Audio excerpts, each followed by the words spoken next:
শরীয়তপুরে Malaysia প্রবাসী স্বামীকে হত্যার পর মরদেহ খণ্ডিত করে বিভিন্ন স্থানে ফেলে দেওয়ার অভিযোগে স্ত্রীকে আটক করেছে পুলিশ।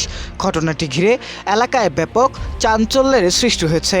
শুক্রবার 15ই মে রাতে শরীয়তপুর পৌর এলাকার পালং উচ্চ বিদ্যালয় সংলগ্ন একটি এলাকা থেকে আসমা আক্তার নামে ওই নারীকে আটক করা হয়েছে।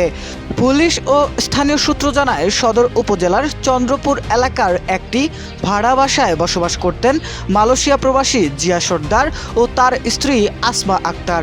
প্রায় 8 বছর আগে মোবাইল ফোনের মাধ্যমে তাদের পরিচয় হয়। পরে তারা বিয়ে করেন। এটি দুজনেরই দ্বিতীয় বিয়ে ছিল।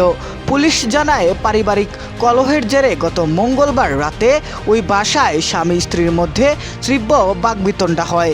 পরে হাতাহাতির ঘটনা ঘটে। এক পর্যায়ে আসমা আক্তার পাশে থাকা একটি লোহার টুকরো দিয়ে স্বামী জিয়া সর্দারকে মাথায় আঘাত করেন। এতে ঘটনাস্থলেই তার মৃত্যু হয়েছে বলে প্রাথমিকভাবে ধারণা করছে পুলিশ। অভিযোগ রয়েছে, হত্যাকাণ্ড গোপন করতে পরে মরদেহ খণ্ডিত করা হয়। পুলিশ সূত্রে আরও জানা যায়, মরদেহর হাত পা বিচ্ছিন্ন করে একটি বস্তায় ভরে নড়িয়া উপজেলার নদীর পাড়ে ফেলে দেওয়া হয়। পরে মাথাসহ শরীরের অন্যান্য অংশ সদর উপজেলার আটং বৃক্ষতলা এলাকার একটি পুকুর পাড়ে ফেলে রাখা হয়। পুলিশের ভাষ্য, মরদেহর আরও কিছু অংশ আলাদা করে আরেকটি বস্তায় ভরে পালং উচ্চ বিদ্যালয় সংলগ্ন একটি বাড়ির ফ্রিজে রাখার চেষ্টা করা হলে বাড়ির লোকজনের সন্দেহ হয়। পরে তারা জাতীয় জরুরি সেবা 999-এ ফোন করেন। খবর পেয়ে পুলিশ ঘটনাস্থলে গিয়ে আসমা আক্তারকে আটক করে।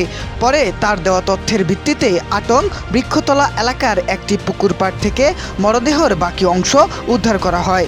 এর আগে শুক্রবার 15ই মে বিকেলে নড়িয়া উপজেলার মুলফতগঞ্জ এলাকার নদীর পাড় থেকে দুটি হাত ও দুটি পা উদ্ধার করে পুলিশ জানিয়েছে, প্রাথমিক জিজ্ঞাসাবাদে আসমা আক্তার স্বামীকে হত্যার কথা স্বীকার করেছে।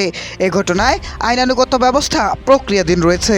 আলামিন, নিউজ ডেস্ক, সে অলওয়েজ ট্রুথ।